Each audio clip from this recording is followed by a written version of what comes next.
And so if you're starting out or if you're new, one of the things that I just really recommend you do is like unpair this idea that there's like that the sufficient condition is like special.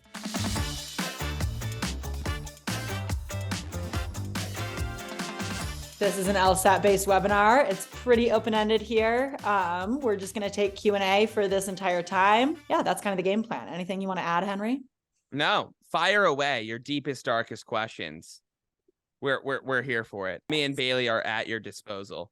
We just wanted to open up and have the opportunity to have like kind of like an open LSAT Ask Me Anything or open general questions, general testing strategies. We can go ahead and fire away. I'm hoping people here have questions. This will make for it'll be a short webinar if people don't have questions about either how to study or some general LSAT tips, whether it is in LR, necessary assumption. I know Bailey was all over the necessary assumption earlier today. I'll just start it right off the bat. Bailey, like when you think of conditionals, like how did you learn to do conditionals? I always get that question a lot, which is to say like, hey, like how much time should I be spending? Should I be drilling conditionals? Like what was your path forward to getting good at conditionals? See, this is a great question to ask me because I probably did this very differently from you. I almost every time that I get asked a question, like, am I, writing down the little logic sentences when I'm doing any sort of LR? I'm like, no, I literally do not diagram. I don't like to. I messed it up enough times when I was learning it. I mean, now I'm able to do the diagrams, but I just totally took a 180 as soon as I was starting to re-Google sufficient, like what is sufficient, what is necessary. On my probably 7th re-Google, I was like, all right, I've got to just come up with a more conceptual way to understand this instead of just always memorizing those indicators. That just didn't work for me. And so I just very much was on the train of like, I'm given some sort of if-then statement, I just focus a lot on rephrasing it a couple of times in my head to really make sure that I understand what that means. I'm going to ask myself like, well, what do I know if this is true? If it's not true, I just take the little 2 pieces, break them down, but it's not a very formal method at all. I definitely could have learned it faster and more efficiently. It was like, the roundabout few months of searching this. Yeah, I think there's a lot of different approaches, right? Personally, when I was studying myself, I did not even think about group indicators. I was just like, all right, well, there's just different words that indicate different conditions. I'm just going to like try and come up with phrases with that. Usually for people who are having difficulty with the concept of like what is sufficient versus what is necessary, how you try to get that, how you can avoid making that mistake is whenever you see a sufficient condition and a necessary condition, you just automatically think, well, there are more ways to reach this necessary condition. If you've been to my LSAT classes before, I always go to this idea, right? If apple, then fruit. Very common conditional. It just resonates. I'm sure some people who are in my classes are rolling their eyes. But when I first saw that, what I would always do is I'd think, well, there are some what other sufficient conditions can get me to fruit, right? If it's a mango, then it's a fruit. If it's a peach, then it's a fruit. And when you do that, you're going to begin to unpair this idea that like there's some sort of special or, unique one-on-one. It's not a monogamous relationship.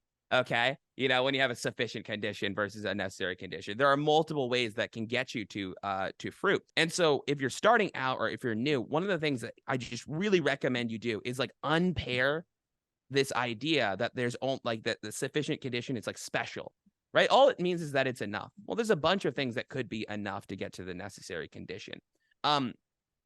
After that, what I would recommend is trying to unpack this idea of causality between sufficient and necessary. It's very like causal claims can be written in terms of sufficient and necessary, but just because something is sufficient for another thing, it doesn't mean it's causal. Bailey, like, would you agree with me that if I clap my hands right now, the sun will rise tomorrow? Well, yeah, it's going to happen. It's true, right? If I clap my hands, the sun will rise. Well, would it also be true that if I don't clap my hands, the sun won't rise? No, sun's going to rise. Yeah, the sun's going to rise no matter what. So this is an example of the negated sufficient, and you can still have the necessary. But that doesn't mean like my first conditional was not true, right? It's just as true as if apple, then fruit. If I clap my hands, the sun will rise. But there's not some sort of causal or special connection between the two. So when you're starting out, I would recommend engaging in practices like that to help unpair you. It is remarkable how often I'll get a new client who still runs into these issues despite being in the 160s. And I'm like, hey, look, this is actually holding you back. Ideally, you don't want to have to think about like what is sufficient, what is necessary, what does that mean? And you don't want to be thinking, well, like, oh, I'm denying the necessary, which means I deny the sufficient, right? So that you can have a conceptual understanding, but you really have to like start believing it, right? And the path to getting there is by unpacking it, right? In the outset, in your untimed practice versus your timed practice, spending some time working around with it. The final thing I'll mention just in regards to understanding conditionals is this idea of not unless, right? I always talk about not unless and no. People have a lot of trouble unpacking those conditionals. And what you need to do in those instances is you need to have an idea or have a pocket phrase that makes a lot of sense for you, right? So if I say that, no people who ride a bike are happy, it's very difficult to understand what that means, right? Like no people who ride a bike are happy. How do you unpack that? Well, a good way to do that would be to say, well, let's use a real life example, right? No dogs or cats is the one I always use. Well, no dogs or cats is something that you can easily unpack. And some people would say, well, doesn't that mean if you're not a dog, then you're a cat? Well, no. I mean, so obviously you'd be a cat. Well, no, that makes no sense, right? So no dogs or cats translates to if dog, then not cat. Right. And then you can just say, well, no one who rides a bike is happy. In this case, you would just map that on, right? No one who rides a bike is happy. So if you ride a bike, then you're not happy. In the same way that no dogs are cats. If you're a dog, you're not a cat. Right. And having these pocket phrases that make sense to you is going to help you start to navigate these more complex conditionals. The same is true of not unless. You cannot be a student at Tulane University unless you take the ACT. Right. Well, all right. So if you take the ACT, then you can be a student. No. Right. If you're a student at Tulane University, then you took the ACT. Is this resonating with you, Bailey? Yes. No, it makes total sense. Yeah. If I were to put it in better words, that's basically what I do is those pocket phrases. I'm like, well, what does this really mean? I mean, there's no way that it couldn't happen. So it has to happen. That's one that I'll always pull back on. Yeah. And this is just bouncing off of, one of the questions we just got, right? Which is like tips for, beginning to study the LSAT. Understanding sufficient versus necessary, it's like reading. Now, of course, knowing that is not going to be enough, but you really need to have a pretty fluent understanding of the different conditional translations, and like what it means for something to be sufficient versus what it means for something to be necessary. So, if you're just starting studying, you definitely want to go through the core curriculum. If you're on more of a time crunch, if I have a client, right, who wants to meet and they haven't done the core curriculum, usually I'll say like, yeah, try to glance through the core curriculum so we have like the same common vernacular. So when something gets explained in a video or when I'm explaining a question to someone, we'll understand each other, right? To some degree, we'll kind of know what we're talking about. But if you have the time, if you're not on a short time frame, like a couple months, right? If you have 3-4 months, I would devote some time to that core curriculum, but a healthy amount. You don't have to, I mean, I don't know. You don't have to come out as an expert. Did you read the core curriculum, Bailey? Great question. I honestly never did all of it. And that's usually when people come into my classes, they're like, do I have to do all of it? I'm like, well, I mean, obviously you don't have to in order to do well. I'm an example of that, but was that efficient? Not necessarily. So that's part of my take on it. I've said this before. I was just so stubborn with my LSAT prep that I was like, I don't want somebody to tell me how to do it. I want to figure it out myself. So I just put my own words to the words that are on the LSAT, and it took a freaking long time. So yeah, I didn't really, I do think a good way to balance that though, is if you want to take a PT, use that PT, whether that's your diagnostic, maybe you took diagnostic, started doing the core curriculum. You're like, this is slow. I'm feeling antsy. I don't know. Take another PT, see where you're at, really use the analytics tool on 7Sage, for example, to pinpoint where your weaknesses are. If you even just gather a couple question types that you can figure out are going to be more helpful for you to focus on than others, that could be a more helpful way to guide where you go in the core curriculum or in the syllabus or whatever other resources you're using. Yeah, no, for sure. So I would definitely recommend devoting like some time to the core curriculum. You have to know yourself too, but like planning out like, all right, I'm just spend an hour on the CC. I'll go to a coffee shop, read. All right, I'm going to go to the coffee shop, read, some sort of book. That for me, I started off with the LSAT trainer. Now, I wish I'd went right to 7Sage, but I started out with the LSAT trainer. I was like, every day I'm going to do an hour just to peruse through and start getting used to it before I like completely throw myself in. The other thing I'll add, like besides, building out a study plan, deciding like, all right, I'm going to spend an hour. I'm going to look at one problem type for this hour. And then I'm going to look at another problem the next day. One thing that I think is incredibly underrated in the LSAT taking space or the LSAT studying space is like making sure your vernacular is accurate to LSAT levels. One of the issues that we all experience when we start reading or start coming into this test is like we have so much time, 20, usually 20 plus years of experience of inaccurate statements. I'm always tired, right? Everyone sucks. It's so silly, but those are the kinds of things that actually kind of burn you towards the end. I don't want to say burn you, but if you're just so used to making those statements, those are the assumptions that the LSAT like knows people make. And they're going to anticipate when you say, they're going to anticipate like you saying all when you really shouldn't. They're going to anticipate you saying most when you really shouldn't, right? Like, oh, everyone sucks. In real life, you don't actually mean that. But on the test, if they said that, they mean that. Everyone sucks. So I think an underrated component is starting to, I hate saying like incorporate it into your everyday life, but being precise with your language. Yeah, no, I totally agree. By the way, like one of my favorite ways to do that is just create an ongoing list of LSAT vocab, whatever that might be for you. Usually for me, it's not like looking up, fancy. There's not really a finite list of LSAT vocab that you need to know. I think it could cover a lot of different things. Maybe you'd argue there, but I'm like, what does some really mean here? Well, it just means at least one, even though in my, regular day-to-day speak, I might think that some usually refers to 2 or 3 or something specific like that, which it doesn't actually precisely mean. So things like that, where you're just, making it more normal and you pay attention to things that people say every day. You don't have to correct everybody, but you're like, oh, wait, that's not actually precise. Another question. So I finished the core curriculum and my LSAT is next month. Any tips on how to drill or how to structure my next month of studying? So I've technically finished all the videos. Bailey, any thoughts on that? I've got a lot of thoughts on this. Yeah. So awesome. Proud of you for chugging through all of that. So it's basically going to be a matter of figuring out how often am I going to take practice tests. I highly recommend my take on practice tests is 0 to 2 PTs a week. 0 meaning that, if you get to that 1 PT a week, you're like, I made some small reachable goal for this PT, but I'm just not quite going to hit it, even though it was small and reachable. Awesome. I'd so much rather spend that time that I was going to spend on a full PT doing like 3 full LR sections. Maybe I do one of them untimed and really, get to the bottom of what my LR strategy is going to be. Maybe I do 2 of them timed and I just really focus on cementing those more specific things that I know that I haven't quite hit throughout the week. But we want to treat those PTs maybe weekly, maybe bi-weekly, maybe, every 2 weeks-ish as more of thermometers, things that tell us the temperature where we're at right then. They really can't move the needle one way or the other. So you want to get those consistent PTs that are going to tell you where you're at. And then you want to spend a lot of time in between those PTs, figuring out where your weak points are. 7Sage Analytics tool, really helpful there to just go through, maybe pinpoint some question types that you're struggling with more than others, timing issues that you might be having, any sort of things that you can see as trends overarching your PTs. Maybe you keep making the same mistakes. And that's when you want to go through, put together, I say like 3 or 4 full timed sections throughout the week is a good baseline.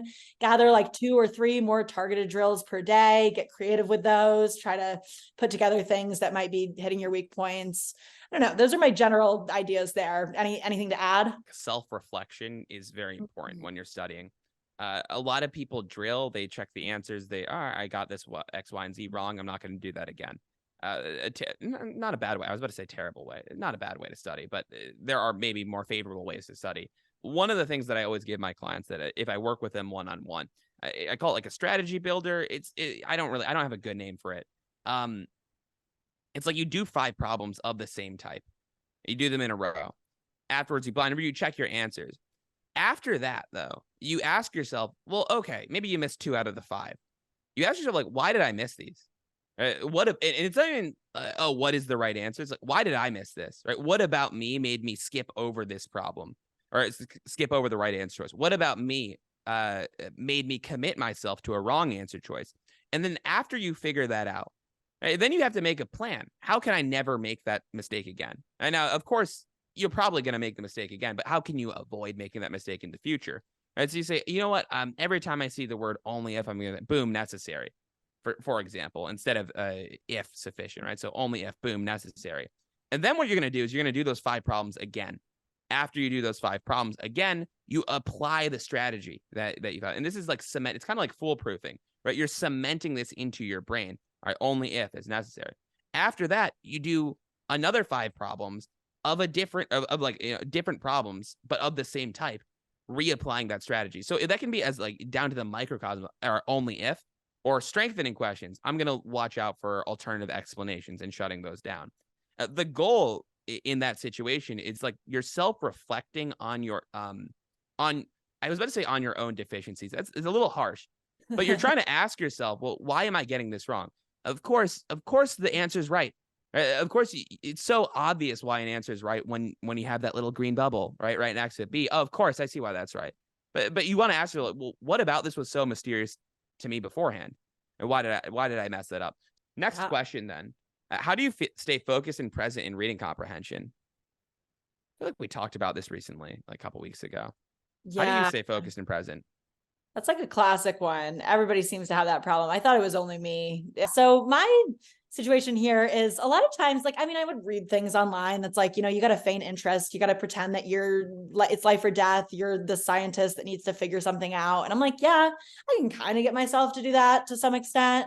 But at the end of the day, I can't always trick myself into doing those things. I don't know. So maybe you try to do that stuff. And if you're able to, awesome. Really focus on adding that psychological, like, okay, well, it doesn't matter if you're interested or not, you have to care about this. Still doesn't work for me. So what I did was just kind of switch gears, focus a lot more on reading for structure, focusing on, what role does each paragraph play in the passage? If I can't get myself to engage with the content, I mean, at the end of the day, does the content matter that much? Not until I get to the questions and I figure out which details they're asking me about. What matters is that I understand which role each of the paragraphs in the passage are playing. I like to picture it as more of like I'm, kind of gathering where these puzzle pieces all fit together. That helps me pay a lot more attention to this, because then I'm like, well, why do I care? Okay, at least I know why I care to the extent of these things all fit together, and it makes this nice little argument. Thoughts?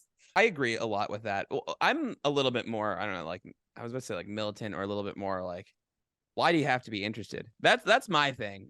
Everyone's always asked like, how do I get more interested in the passage? And I guess focused and present is a little bit different, but it's I'm answering a different question at this point, but I'm gonna run with it. Yeah. It's like, again, I'm just so uninterested in the passages, Henry, and I'm just like, well, why does that matter? Why do you have to be interested in the passages to do it? Yeah. Like most things in life suck, and you still have to do them well. Law school, right? Jobs, right? There's a lot of things. Interest does not necessarily. You don't need to be interested to do this question, to do these passages well, right? And if you tell yourself that, it kind of like gives you permission to like do it while you're not interested.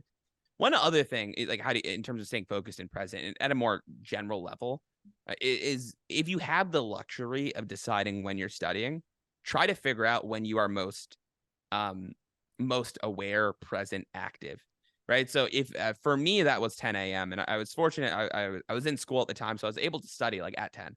Right. Because I just knew that 10 was when I was going to do my best work. If that's not you, right, and if you don't have the luxury, I'm not actually kidding. Like a little bit of caffeine right at the right time can be a big boost, just to allow you to stay a little bit more awake. Not living in an incredibly dark apartment like the one I do. Or going to a place that's a little bit more lively, just so you can focus, noise canceling headphones, things like that. I know it sounds so silly, but really those are the little things that matter. I want to scream every time I see someone doing work at a coffee shop without noise canceling headphones, without the noise canceling headphones. Like, it's like busy. I'm like, are you actually studying? Like, are you actually working? I don't know. I couldn't do that. No, I'm not. I'm projecting a little bit at this point. But this idea of finding the environment where you can study is incredibly important, right? Finding the time and the place where you will do your best work. So if you don't have that on the weekdays, well, I mean, you might want to. It might be worth it to consider like sacrificing a morning on the weekend, to studying, right, for a couple hours.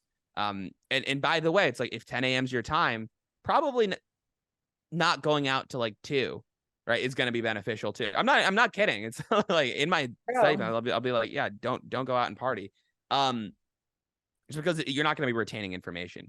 So just I guess to sum it up, right, staying focused and present, maybe identifying some other things like structure, right? So you don't have to get bogged down in the details if that's you. Of course, the content is important. I have to add that caveat. I don't think it is. Okay, yeah, we can have diverging opinions on that, but we do both agree, right? Like identifying times in which you are most active is incredibly important. Usually, sure. the time and the place sometimes matters more than like the what, right? You're doing like if you're aware, you'll kind of figure something out. Okay, great. Question about guessing. I've taken several practice tests, and I seem to run out of time with 4 to 5 questions remaining per section. What advice do you have about guessing as time runs out? Well, obviously you're picking B every time, right? I picked D. Ah, interesting. Or C. Don't pick A. Don't pick A. Definitely don't pick A. Definitely don't pick A. The question, what advice do you have about guessing as the time runs out? Ideally, we get you to a place where that's not happening for you, right? So, there's a couple, if I saw that happening, first of all, let's say you have 30 seconds left. Mm-hmm. You need to go and just like pick 5 in a row just right off the bat before you go back like for the last 20 seconds of the problem. Because what you definitely don't want to do is not bubble anything in, right? 100% chance you get those questions wrong, right? You'd rather take the 20% chance and maybe mess up the question you're currently working on, just so you can potentially nab those points. At that point, though, it's like kind of too late, right? It's like how do I tourniquet my sawed off hand? Yeah. Right. It's like, well, ideally we're not in a position where we have to do that in the first place. And so that would suggest like a timing. Sorry, my dog is here. That would suggest a timing issue to me. Mm-hmm. Now per section, if that's a universal thing, there's going to be different prescriptions based on the section. Mm-hmm. For LR, we always say it's like the 15 and 15, getting the first 15 questions done in 15 minutes. But what if I get a question 2 wrong and it's easy? Well, okay. I'm fine with that. If it means you're not going to run out of time, right? I would rather you get question 2 wrong and have the time to look at 4 and 5. Maybe not getting those or the last 4 or 5 questions, like maybe not getting them right. But I would much rather you have like enough time to look at those questions, even at the cost of getting a couple questions early wrong. Because overall, there's just not many traps, questions 1 through 10. And so if question A, answer choice A looks good, it's probably because it is good. And getting you to a place where you can have enough time at the end. That's what I would go for. I guess, do you agree with that with LR? Yeah, no, that totally makes sense. I also say, and this is something that I didn't personally do, but I've been learning more about it from 7Sage, basically. I didn't skip around with questions when I was going through sections because I was under the impression where I was like, okay, well, no matter what, I've got to figure out how to do this question at some point if I'm going to try to answer all of them to the best of my abilities. So why would I, skip them?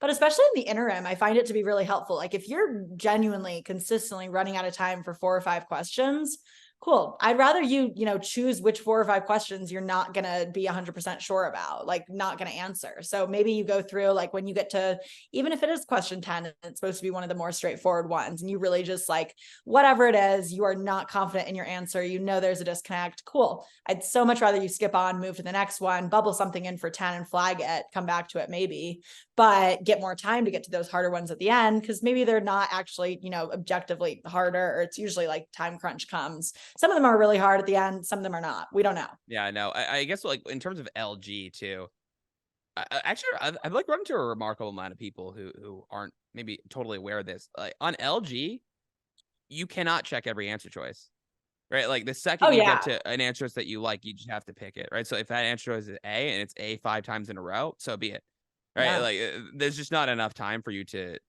confirm that the other ones are wrong. It's a little bit unlike LR where you have a little bit more time to maybe mess around with some other answers. But if A looks good, it's good. I used to never think about that. Like I just thought that was a known thing, but I guess it's not.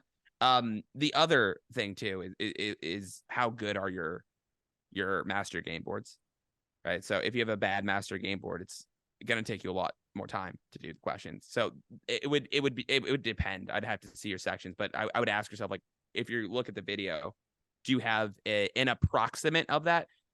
It doesn't have to be exactly the same, but do you have a tool that looks close to that? Mm-hmm. Are you actually using your master game board? Or do you build out an entire sequencing chain just to not use it? That would be another a potential timing issue. No, that makes sense. Yeah. And I mean, same thing for RC too. I always just, I think a good timing indicator to keep yourself on for RC, if you're running out of time for those ones, is just really holding yourself to moving on to that third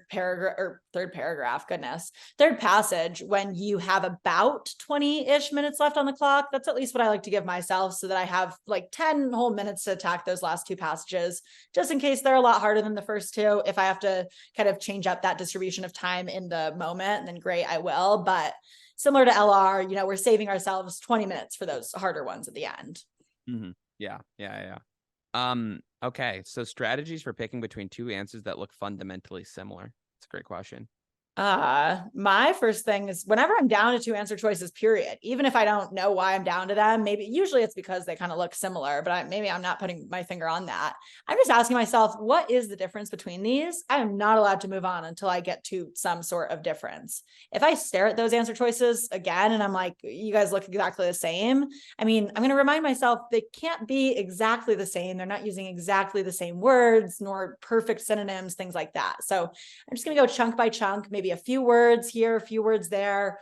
What's the difference here? Compare them to each other. Once I can get into my own words exactly what that difference is, then I've done the work that I need to do. Usually just the act of getting into your own words what the difference is tells you which one you think is going to be right.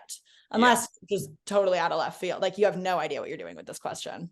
Yeah, I agree.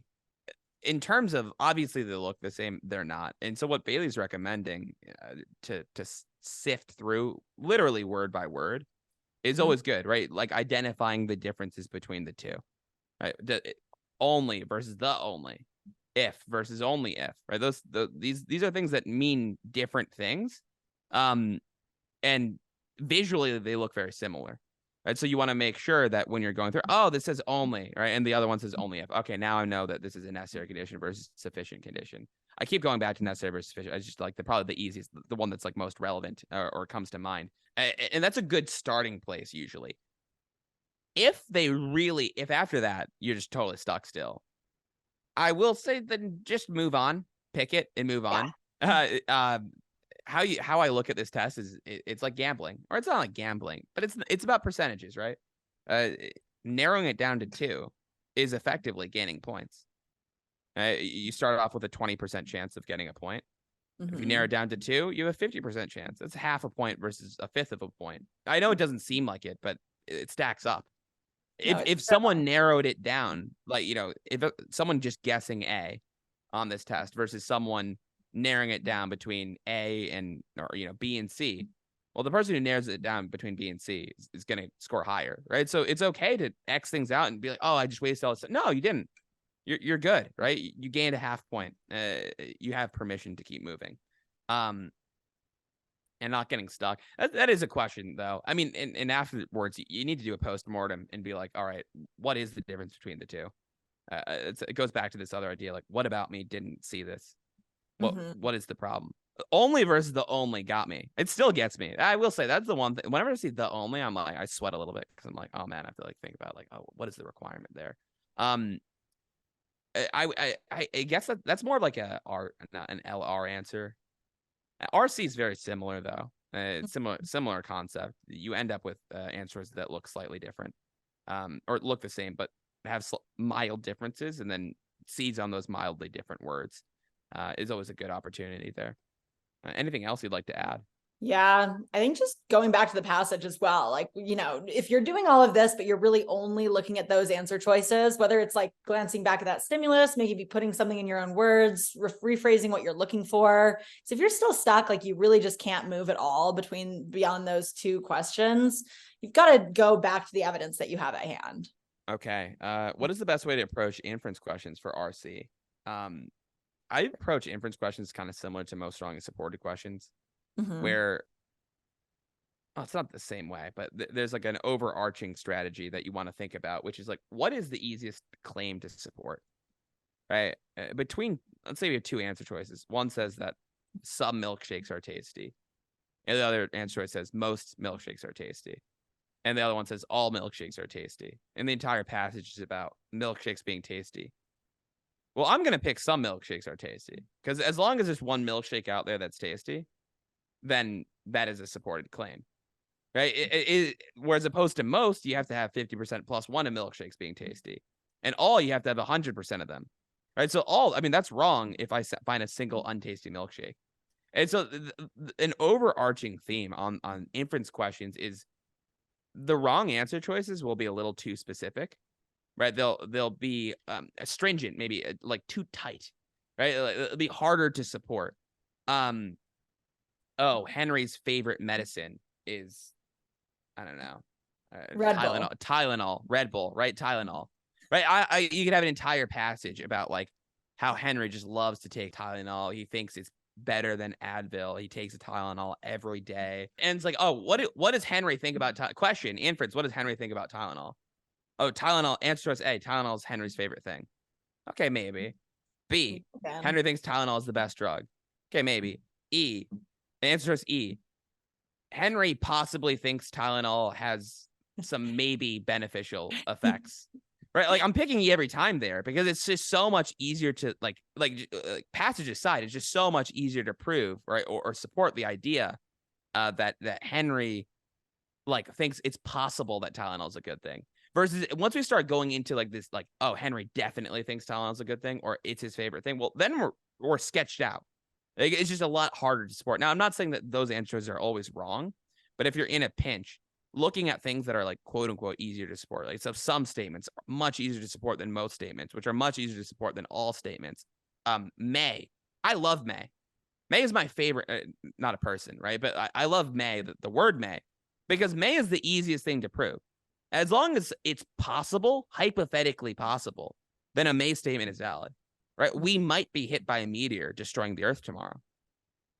I mean, I feel like it's a non-zero chance. It's possible. I mean, now is it likely? No, but because it's a possibility, it's easy to support that idea. So looking for those little words that turn something from like difficult to easy to support. So what I would go for. But inference questions are very hard on this test, and it begins with a good understanding of the passage too, right? So if I'm I don't want to turn into RC again, but you got to read the passage. You got to know the content of the passage.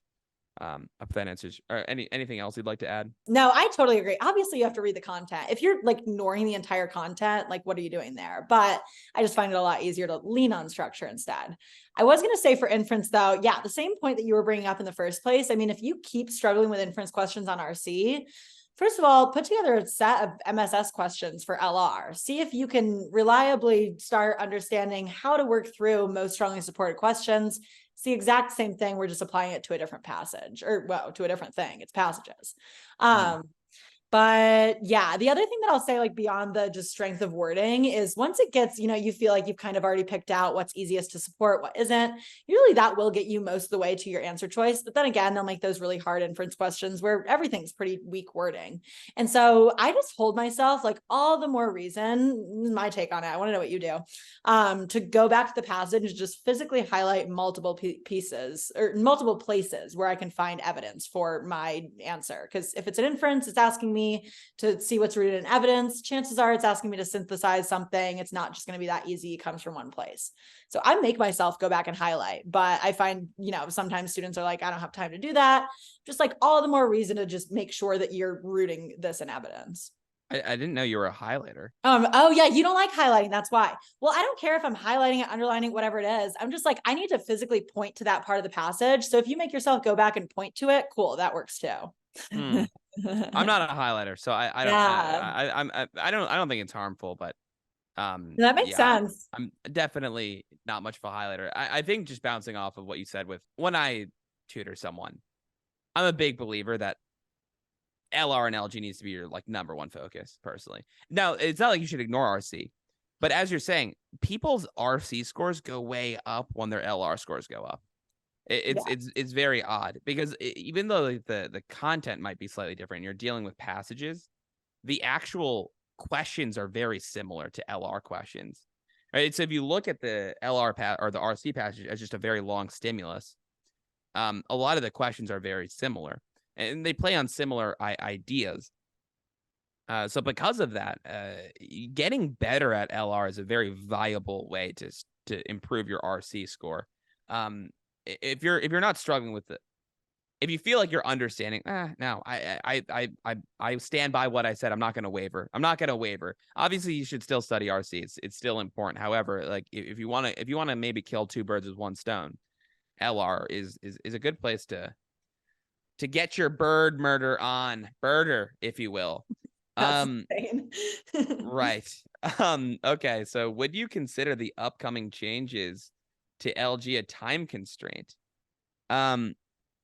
Is it reasonable to be concerned that we would have to retrain for this section? So I'm guessing this is a question about the new LG section, or the logic game replacement section. Now, I'll say that my understanding of it is very limited, but there is a new LG section on the horizon, or an LG-like section on the horizon, and I know, don't quote me on, it's probably coming next year. Now, because of that, though, or so I don't know anything, right? I don't know any dates or when it's going to happen. It is coming. Question though, what do you do about it? Right? So like, what can you do about it, or is there something to actually do about it? I do not think there's anything to do but to study LG how you would normally study LG. It's going to test a very similar concept. You will be asked to do similar things, but it's going to be different. I don't know, like, it's not that I know. I'm not so sure. I don't want to say anything that might be inaccurate. My understanding, though, is that it's going to test the same concepts that the regular LG section is going to test. Yeah, that's the intent behind it for Right. sure. I mean, that's their intent. Hopefully it plays out. I have no idea exactly what that is going to be. And yeah, we're not LSAC, so we know exactly as much as everybody else knows at the same time. LSAC will announce it way beforehand. That's something that I feel like people are, phantomly worried about in the back of their mind. They're like, well, what if LSAC changes the LG section right now for the October test? They're not going to do that.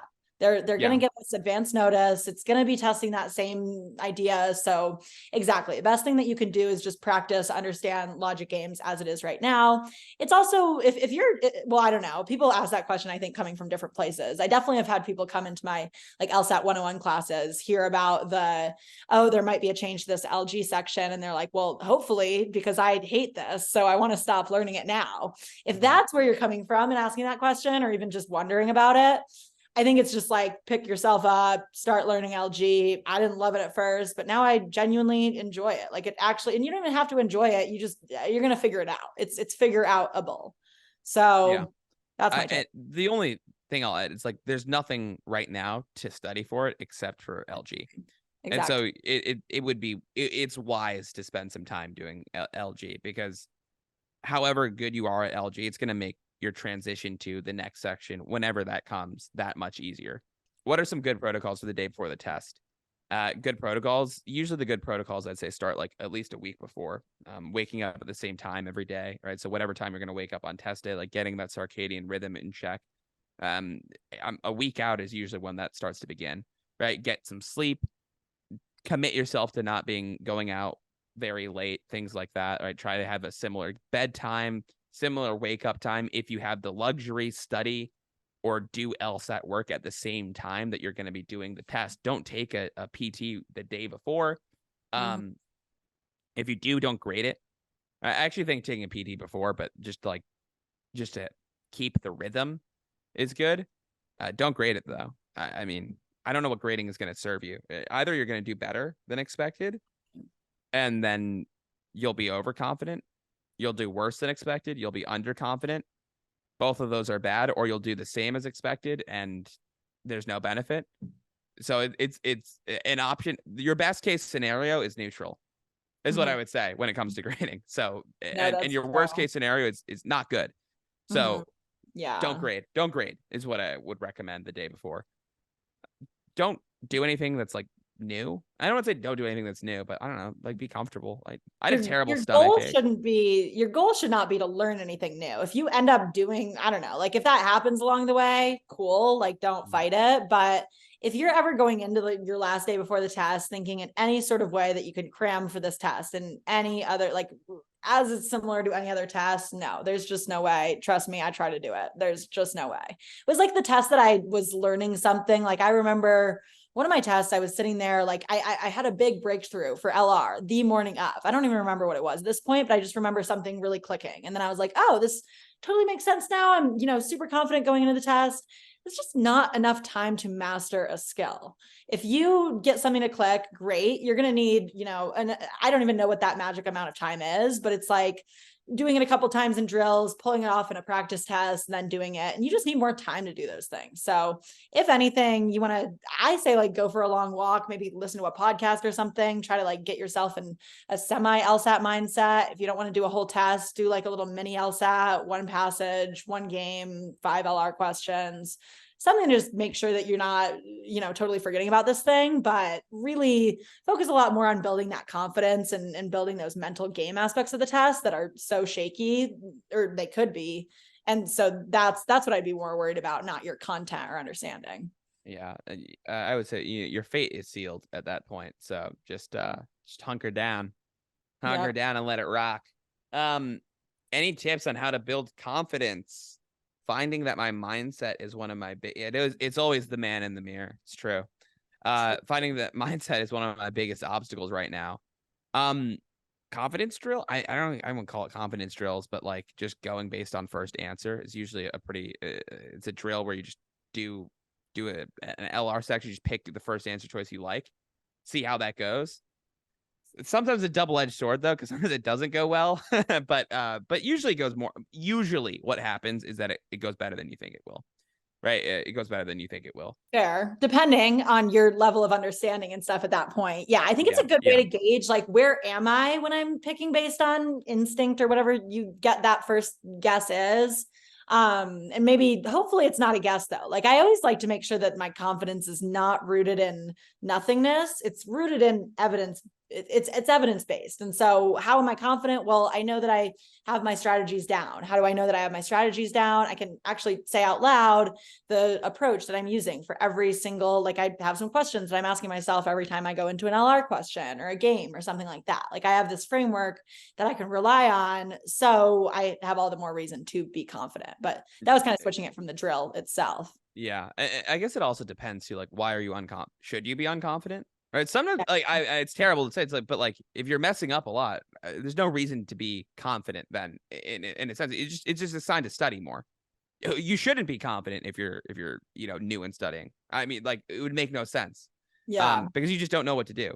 Now, let's say I'm guessing you might be someone who like does not find a lot of confidence. Just look at the evidence, right? Like if you're improving, why should you be unconfident then, right? Like obviously it's not like you should be, and it's like emotions and feelings, they come and go through us, right? Like it's like you don't really choose to feel any emotion. They're like waves under the boat.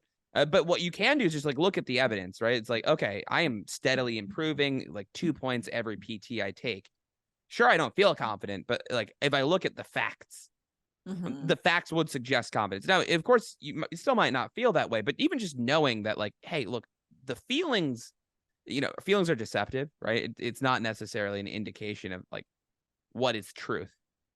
If you feel very upset, sure, you might be upset about something, but it also could just be like you're feeling upset, whether, I don't want to invalidate anyone's feeling. It's like yes anding, right? It's not an invalidation. Like, hey, look, you can acknowledge you're feeling a certain way. I'm not feeling confident, while also recognizing that the evidence does not suggest that you should be unconfident. So things like that. It's a tough thing though. The best way to build confidence is by staying subscribed to 7Sage and coming to live classes and dominating. Also, like just like little, I don't know, my mantra, right? Having a mantra. I told myself I was like an LSAT predator. I was there to hunt down problem. I don't know. I'm weird. It's not, but yeah. No, that's solid. I mean, I was like, I want to get in these test makers' heads. I want to prove to them that I'm smarter than them. Yeah. But yeah, no, exactly. You gotta come up with some sort of place that you want to be at, and then just start telling yourself that you're already there. Yeah. All right. One more question here. In the event that you are down to 15 minutes in the last 2 logic games, what do you do to complete the section? This is a good question. kind of speaking back to the previous question where you're consistently having four left, like ideally we get you in a position where that doesn't happen. So I'm not going to answer your question just yet. Ideally we get you to a place where this doesn't happen. I'm someone who like is an advocate that like 1 and 2 star games, the target timing on the website is a little too friendly. I think you need to be a little bit quicker, right? Like, I think the 1 star games, the 2 star games, they really probably want to be in the order of like 5-6 minutes. It's something like that. So, and that's usually where the first 2 games are, is like in that 1 to 2 star category. So you want to be pretty quick on that, like a simple sequence, a pure sequence of game, even if it's like 8 questions long. I mean, I want that to be under close to 5 minutes. Because like a miscellaneous game, the killer of logic games is time pressure, right? It really is time pressure. It just especially like if you get a miscellaneous game or a mixed game, some sort of novel setup, very difficult to think, think straight. And so trying to, like, sometimes if you keep messing up the hard games, it's just a matter of you need to get better at the easy games. The other thing I would add, though, right, in the last, let's say you are in this nightmare scenario. It's not a nightmare scenario. I mean, and by the way, whatever happens on test day, you just need to be like, all right, it's fine. This is what it is, right? This is what it is. I'm just going to keep trying hard. Don't go gentle into the good night, right? What I would recommend, though, right, is like, 1, look at the setup, see if you can build a setup, see if there's some sort of natural progression. Right. If you're looking at the rules and you don't see like a natural progression that you can move forward, like, okay, these rules, I don't know if these rules go together, right? 1 of 2 options you split. It's one of the things that, if 2 rules mention the same game piece, usually an inference. If there's 1 of 2 options, it's a good place to split. Let's say you do that, but it's just like, it's all kind of a mess. You can look forward a couple questions, like a question or 2. You're like, all right, this is just a nightmare. Skip that game. Go to the next one. See if that one's any better. If it's not, go through that game, try to be accurate, skip the rule replacement questions because they're just going to take a lot of time. Maybe try to do the local questions first. What are local questions? It's questions where they tell you a thing has happened, right? Like, oh, if I put F into the 2 slot, what must be true? Those questions tend to be a little bit more approachable and more clear about what you need to do, as opposed to which of these must be false, right? Like, those are, if an empty question like that, it's just very hard to do. I would try to do both of the games. And also, too, it's like sometimes the last 2 games are like easy games, too. So you don't know. Who's to say, right? You have to try, right? Try them out. But I would aim to try to take a look at both at the very least to see, like, what are you better? If the second game's a sequencing game, you're just killer at sequencing games. Do that one first, right? And then go back. Definitely spend some time. Reserve time to bubble things in too. I have to say, it's like if you do run out of time, that's probably what I would do. I know that's a lot, so just go over, right? Look at both, right? Look at the first game, see if there's some sort of master game board you could put together. If the answer is no, look at the second game, see if there's something you could put together, and then after that, when you're answering the questions, right? Maybe start with the local questions and skip the rule replacement type questions. Do you have anything you'd like to add? No, that makes sense. I mean, yeah, my first take on this was I was like, 15 minutes less than ideal for the last 2 logic games. That actually doesn't sound the worst thing in the world to me. I'm like, that's 5-ish minutes less than I'd love to have. However, it's still fine. It's still doable. Yeah. Like where you're going to be losing time is any of that time where you're frozen, you're deer in the headlights, you are pausing, deciding whether to split or not. Like any of that time is where it's just a time sink. What you want to do is just get the momentum going, like just spend less time making the decision, more time going for it, pen to paper, get some boards out. You can always come up with something rather than nothing. Force yourself to get one of the things onto the game board rather than nothing. Run into the questions.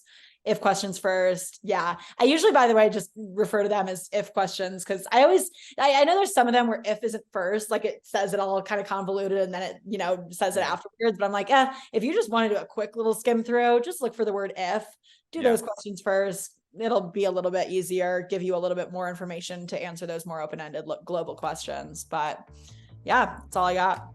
Yeah. Well, okay. I think that wraps up our time then. No.